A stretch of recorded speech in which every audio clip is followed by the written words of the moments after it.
예수께서 이르시되 와서 조반을 먹으라 하시니 제자들이 주님이신 줄 아는 거로 당신이 누구냐 감히 묻는 자가 없더라. 예수께서 가셔서 떡을 가져다가 그들에게 주시고 생선도 그와 같이 하시니라. 이것은 예수께서 죽은 자 가운데서 살아나신 후에 세 번째로 제자들에게 나타나신 것이라. 그들이 조반 먹은 후에 예수께서 시몬 베드로에게 이르시되 요한의 아들 시몬아 내가 이 사람들보다 나를 더 사랑하느냐 하시니 이르되 주님 그러하나이다. 내가 주님을 사랑하는 줄 주님께서 아시나이다.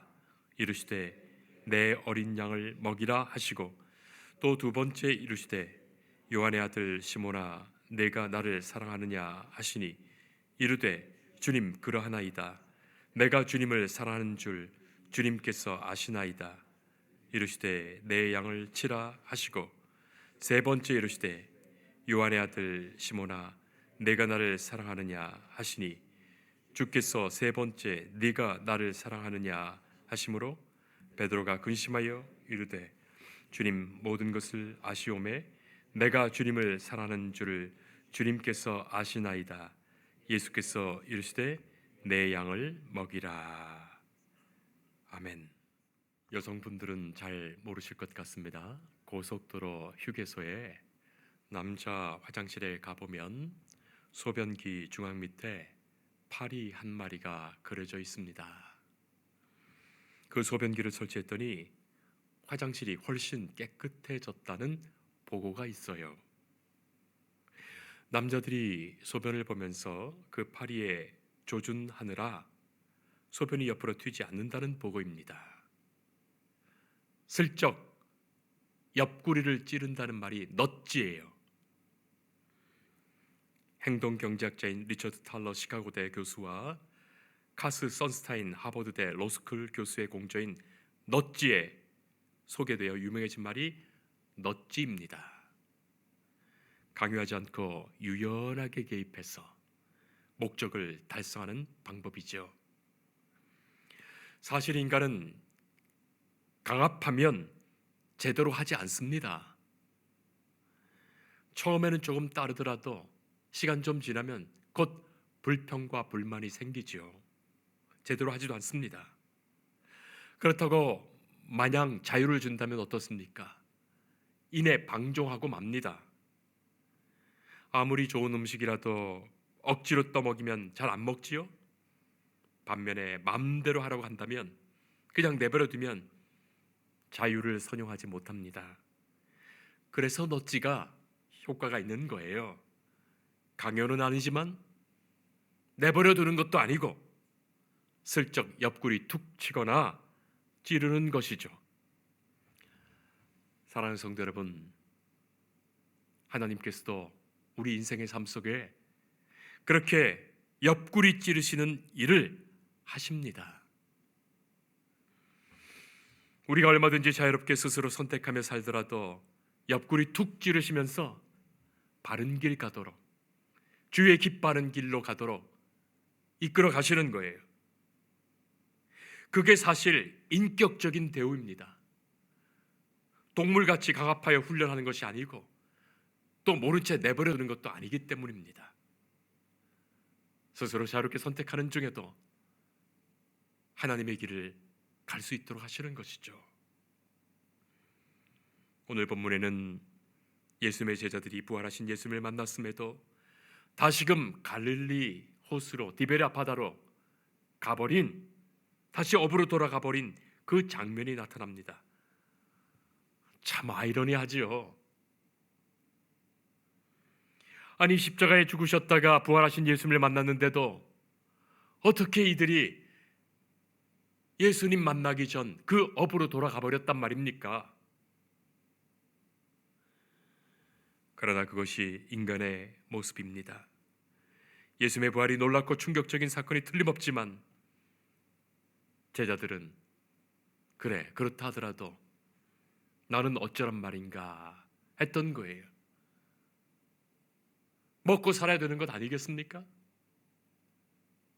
우리도 우리의 길 가야 되는 것 아니겠습니까?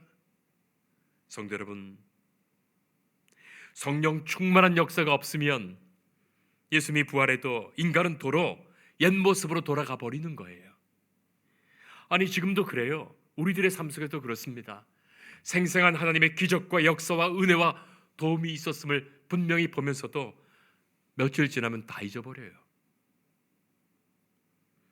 그래서 어쩌라고 하는 겁니다. 성령 충만하신 은혜 가운데 성령께서 날마다 우리를 지켜주셔야 됩니다. 제자들은 예수님의 부활에 예수님이야 하나님의 아들이시니까 뭐 그렇게 부활하실 수도 있었겠지, 그렇다더라도 나더러는 어쩌라는 것인가, 사람 낚는 어부가 되라고 기껏 불러놓았더니 다시 물고기 잡는 어부로 돌아가 버린 거예요. 그럼에도 예수님께서는 그 제자들에게 찾아오셨어요. 바로 이것이 예수님의 사랑이에요. 우리는 보이지 않는 수많은 하나님의 은혜와 사랑 속에 살아가고 있습니다. 그러면서도 사랑이 있었는지 은혜가 있었는지도 모르는 거예요. 평범한 일상에 우리 삶 속에 얼마나 하나님의 크신 은혜와 사랑이 있는지 말입니다. 밤새 물고기 한 마리도 잡지 못하고 있는 이 제자들에게 그래, 오른편으로 그물을 던져라, 예수님 말씀하셨고, 제자들이 그물 가득 물고기를 잡아 끌어올렸고, 그제서야 예수님인 줄 알고 이 무트로 예수님이다 달려오는 거예요. 자, 그런데 예수님은 아무런 말씀 없으십니다. 바로 그 장면이 지금 연출되고 있죠. 예수님은 와서 조반 먹으라, 그 말뿐입니다. 예수님이 떡과 생선 구워 놓았습니다. 여러분, 이 장면 한번 상상해 보세요. 성급히 달려온 제자들, 숲을 비우고 생선 굽고 떡을 준비하시는 예수님. 예수님은 단 한 말씀 하시죠. 함께 조반 먹자. 예전에 주님께서 십자가 지시기 전에 제자들 발 조용히 씻어 주시던 것처럼 이렇게 제자들은 주님의 섬김만 받고 있습니다. 침묵이 흐릅니다. 예수님 아무런 말씀 없으십니다. 아니, 너희들 왜 여기 도대체 왔느냐? 왜 지금 물고기 잡고 있느냐? 부활을 못 믿느냐? 예수님 그런 말씀 하시지 않습니다. 이런 모질이들아, 얼빠진 놈들아, 내가 다 부끄럽다, 그런 말씀 하시지 않으십니다. 그러나 제자들의 마음속에 수많은 주님의 음성의 말씀이 들렸을 거예요. 이 얼마나 멋진 너찌입니까? 성도 여러분, 말한다고 다 아는 것 아닙니다. 말한다고 다 아는 게 아니에요. 때로는 침묵 가운데 말씀을 듣게 되는 겁니다.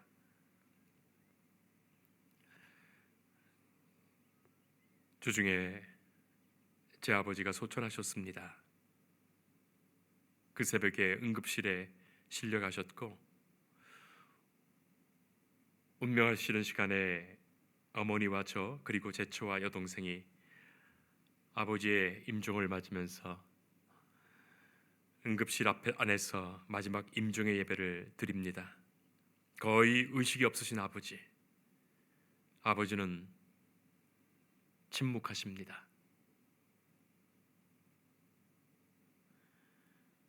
아버지의 음성이 자꾸만 마음속으로만 들려요. 그리고 돌아가시기 전 아버지에게 마지막 말을 전하게 됩니다. 유족들도 마찬가지였어요. 시신을 입관 전에 누워있는 시신 돌아가며 모든 유족들이 마지막으로 한마디씩 남기는데 무슨 말 한단 말입니까? 죄송합니다. 용서해 주세요. 사랑합니다. 그것뿐이에요.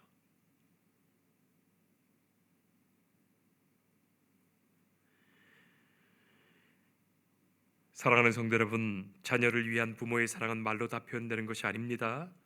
자녀가 자라온 삶에 그 많았던 수많은 사건과 일들 속에 어디에서나 부모의 사랑이 있는 거예요. 그걸 자녀는 언제나 모릅니다. 모든 것을 주시고 모든 것을 희생하시고 마지막 초라하고 앙상한 육신만 남긴 채 떠나가신 그 시신 앞에서야 자신은 어떤 사랑을 받았는지, 자신이 어떤 존재였는지, 자기가 누구인지 알게 됩니다. 그것이 말없이 남기시는 고인의 마지막 넛지가 되는 거예요. 그래서 하나님 아버지가 자녀인 인간들에게 십자가에서 당신의 죽음을 보여주신 거예요. 그 죽음을 보아야만 하나님이 어떻게 사랑하셨는지, 하나님이 어떻게 용서하셨는지, 하나님 앞에서 내가 누구인지 알게 되는 거예요. 오직 그 자녀만 알게 되는 거예요. 교회를 다니면서도 아직도 그 은혜를 모르는 사람은 십자가를 보지 못했기 때문입니다. 나를 위하여 죽으신 예수님의 그 십자가를 아직도 보지 못했기 때문입니다.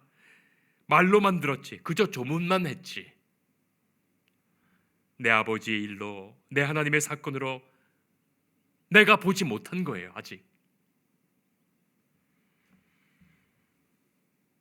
예수님은 마침내 입을 여시고 베드로를 부르시죠. 요한의 아들 시몬아. 성도 여러분, 이렇게 부르신 것이 충격이에요. 이렇게 부르신 것은 여기 한 번뿐이 없어요.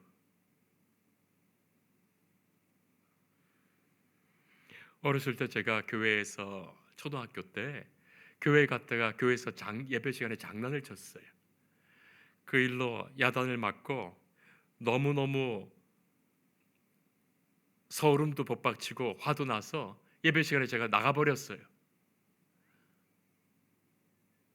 그리고 동네 그 버스 차고들을 두는 그 차고에 가서, 거기 넓은 차고가 있었는데 거기 가서 계속 하루 종일 앉아 있었는데, 저를 찾는다고 선생님과 아이들이 다 온 땅을 다 뒤졌는데 없는 거예요. 거의 저녁 때쯤 다 돼서 선생님이 저를 발견하시고 옵니다. 선생님 발견하시고 제 옆에 앉으셨어요. 아무 말도 없어요. 그리고 한참을 있다가 저를 부르시는데 침묵 속에 한마디 하신 거예요. 동우가. 그 말에 눈물이 왈칵 쏟아졌던 기억이 납니다. 요한의 아들 시몬아. 이 부름에 적어도 두 가지 뉘앙스가 있어요. 첫째는 다정하시고 친근하신 예수님의 온유함이 여기 나타나는 거예요. 지금까지 예수님께서는 언제나 베드로라 부르셨고 게바로 부르셨거든요. 그런데 베드로의 그 원래 이름, 어렸을 때부터 동네에서 불려지던 이름, 옛날에 늘 불려졌던 그 어린 시절의 이름, 시몬아 하고 부르신 거예요. 그것도 아버지의, 육신의 아버지의 이름까지 되면서 요한의 아들 시몬아. 여러분 상상해 보세요. 여러분 아버지 이름에 부르면서 누구 아들 누구야. 예수님은 요한복음 1장 42절 보면 시몬을 이제는 게바라 하리라, 베드로라 하리라 하셨어요. 그래서 늘 베드로야 게바야 부르셨는데 시몬아 부르십니다. 그 첫 만남의 시간으로 돌이키십니다. 원래 본 이름 불러주신 거예요. 마치 군대에서 이런 거 있지 않습니까? 김병장, 최하사 이렇게 부르다가 옆에 앉아서 갑자기 이름 부르는 것 말이죠. 직장에서도 누구 부장, 누구 대리 이렇게 부르다가 김대리, 최 부장 이렇게 부르다가 갑자기 친근하게 이름 부르는 것처럼 말입니다. 공적 관계가 아니라 친밀한 인간적인 관계로 초대하신 거예요. 자, 그리고 두 번째는 요한의 아들 시몬아 부르실 때 예수님의 아픈 마음이 그대로 나타나는 거예요. 지금까지 베드로라 부르셨는데 더는 베드로라 부르지 않고 시몬이라고 부르십니다. 예수님 가까이에서 예수님 따르던 그 당당한 제자 베드로가 아닙니다. 마태복음에 보면 예수님께서는 이 베드로라는 이름 위에 교회를 세우시겠다고 하셨는데 베드로가 아니라 인간적인 이름 시몬이라고 부르시는 거예요. 자, 이렇게 불러주시는데 베드로의 심정이 어떻겠습니까? 어쩌면 눈물이 왁칵 쏟아졌을 것입니다. 예수님을 3번이나 배반했던 자기 이름을 이렇게 다정스럽게 불러주십니다. 그러나 자신은 반석이 되지 못했습니다.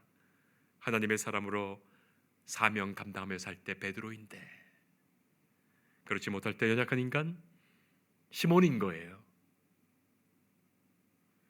그리고 예수님은 지난 과거에 대해서 한 말씀도 하지 않으십니다.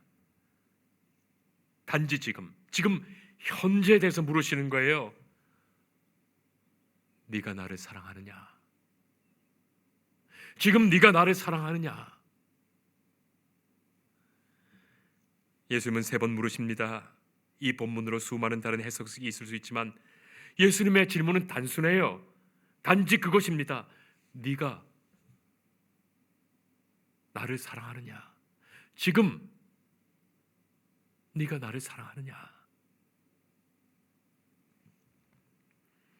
네가 나를 사랑하는 마음이 조금이라도 있다면, 지금 있다면 내 양을 치라, 내 양을 먹이라, 그것입니다. 예수님 다 알고 계시는 거예요. 네가 나를 부인해서 괴로워하는 줄 안다. 내 심정 알고 있다. 네가 나를 정면으로 똑똑히 바라볼 수 없는 그 고개 숙인 그 마음 알고 있다. 예수님은 깊숙한 베드로의 마음에 근본적이고 실종적인 질문을 던지시죠. 지금 네가 나를 사랑하느냐? 현지형으로 물으시는 거예요. 성도 여러분, 이것은 사랑의 문제입니다. 여러분, 참으로 사랑의 문제예요. 사랑의 문제였어요.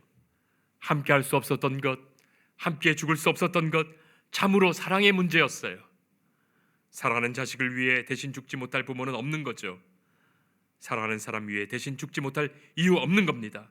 사실은 사랑의 문제입니다. 수많은 이유와 수많은 핑계 대더라도 사실은 사랑의 문제였어요. 참을 수 없었던 것도 사랑의 문제요, 이해할 수 없었던 것도 사랑의 문제요, 온유하지 못했던 것도 사랑의 문제요, 더 바라고 더 믿고 더 기다리지 못했던 것도 다 사랑의 문제입니다. 내가 더 수고하지 못한 것도 사랑의 문제입니다. 이유는 참으로 간단합니다. 예수님은 사랑하셨기에 죽으셨어요. 예수님은 사랑하셨기에 지금 이 자리에도 오신 거예요. 그것이 진정한 사랑이었습니다. 모든 원인은 사랑 속에 있기 때문입니다. 네가 나를 사랑하느냐?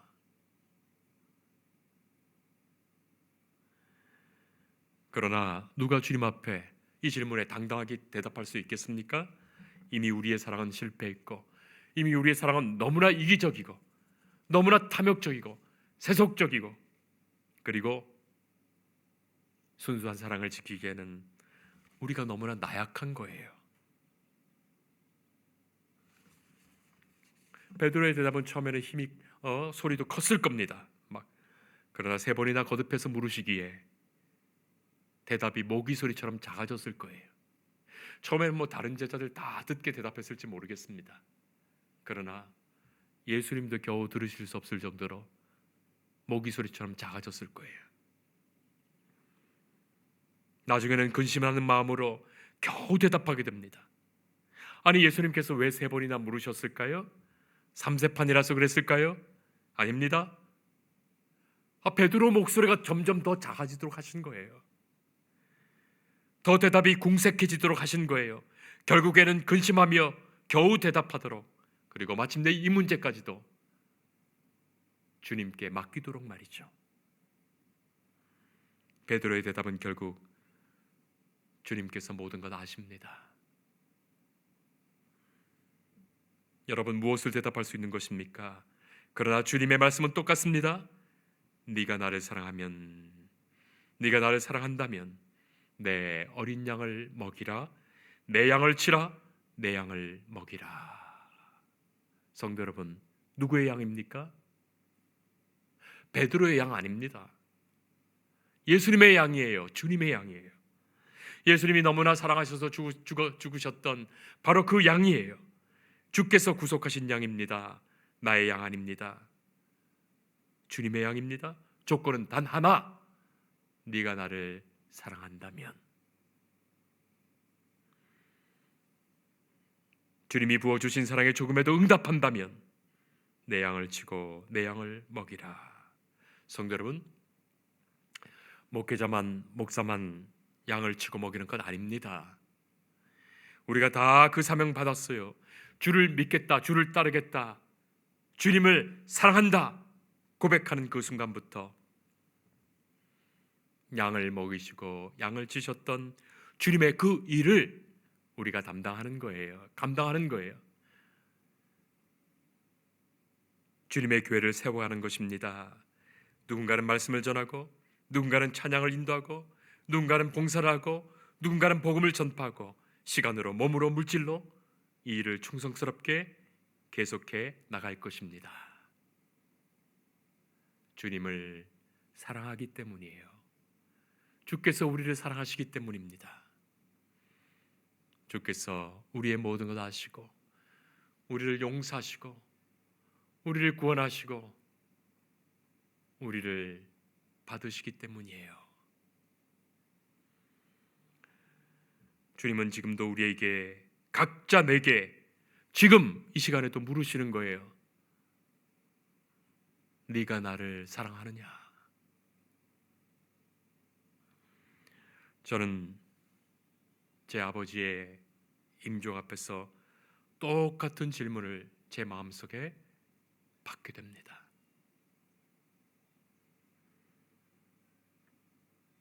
나는 너를 너무나 사랑했다.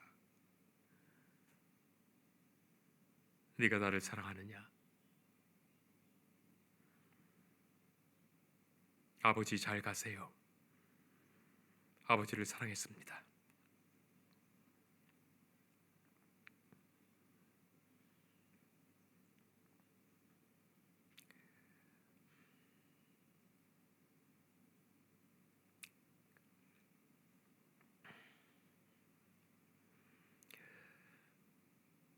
그 말밖에 드릴 것이 없었습니다. 그 사랑 안에서만 하늘이 열리고 천국이 보이고 내 남은 삶의 사명이 보일 뿐입니다. 기도하겠습니다. 하나님, 우리로 하나님을 사랑하게 하십니다. 하나님이 먼저 용납하시고, 먼저 용서하시고, 먼저 베푸신 사랑입니다. 먼저 당신의 모든 것을 희생하시며 모든 것을 주신 사랑, 은혜 가득한 사랑입니다. 인내하셨고, 기다려주셨고, 참아주셨고, 당신의 몸까지도 내어주신 사랑입니다. 베푸신 주의 사랑, 그 크신 사랑 앞에 이제 우리의 남은 생도 응답하며 살게 하옵소서. 주신 사랑만큼 또한 나누며 베풀어 사는 중에 나눌수록 더욱 풍성하고 커지는 이 사랑과 은혜의 구원의 역사를 보게 하옵소서. 예수님 이름으로 기도합니다. 아멘.